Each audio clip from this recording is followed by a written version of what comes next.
ভালো করে ধুয়ে আমি প্রেসার কুকারের মধ্যেই জল দিয়ে ভিজিয়ে রেখেছি।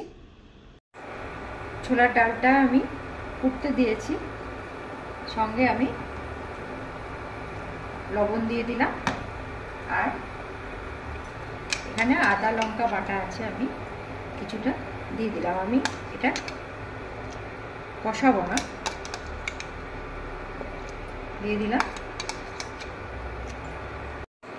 নারকেল কুচি আর কাঁচা লঙ্কাটাও আমি দিয়ে দিলাম, সঙ্গে হলুদ দিলাম, ধনিয়া গুঁড়ো দিলাম, জিরে গুঁড়ো দিলাম আর লঙ্কা গুঁড়ো দিলাম। দিয়ে এটা আমি সিদ্ধ করতে দেবো একটু ঘি দেওয়ার পর। এর মধ্যে একটু 1 চামচ ঘি দিয়ে দেবো।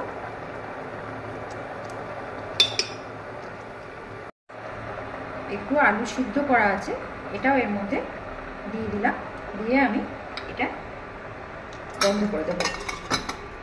ঘিটা ময়াম দিলাম, একটু চিনি দিয়ে দিলাম, আর দিয়ে এটা ভালো করে এটা মেখে নেব। কড়াইয়ে সর্ষের তেল দিলাম। সর্ষের তেল দেওয়ার পর এই ডালটা আমার সিদ্ধ হয়ে গেছে, ডালটা সিদ্ধ হয়ে গেছে প্রেসার কুকারে। এবার ফোড়নের জন্য আমি দিলাম এলাচ, লবঙ্গ, দারচিনি, তেজপাতা আর শুকনো লঙ্কা, ফোড়ন আর জিরে দিলাম, গোটা জিরে, আর একটু হিং দিলাম।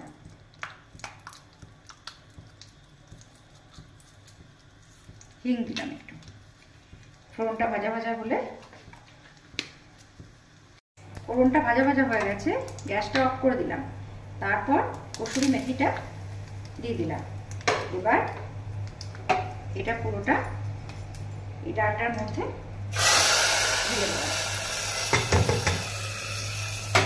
এটা দেওয়ার পর যে কোনো মিষ্টি, সুগার ফ্রি দিতে পারেন বা চিনি দিতে পারেন। আমি গুড়ের গুঁড়ো দিচ্ছি, একটু মিষ্টি মিষ্টি হবে যেহেতু লুচি দিয়ে খাওয়ার। তারপর এটা আমার কমপ্লিট হয়ে গেছে, আর একটু ফুটতে দেবো ঢাকা দিয়ে। মলমল কাপড়টা তুলে দিয়ে এটা আর একবার ভালো করে এরকম করে হাতে করে মেখে ছোট ছোট করে লেই কেটে নেব।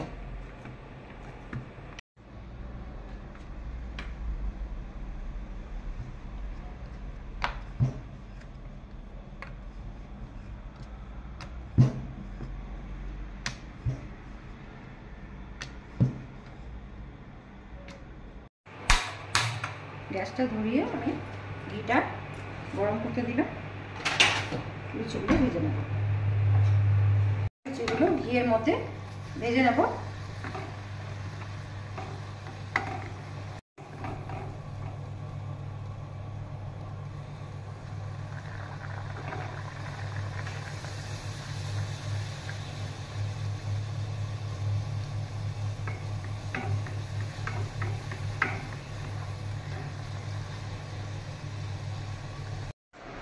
ছোলার ডাল আর ঘিয়ে ভাজা লুচি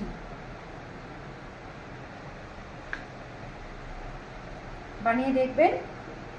খেয়ে যদি ভালো লাগে এরকম করে করে, তাহলে আমাকে লাইক করবেন, শেয়ার করবেন, কমেন্ট করবেন। Thank you.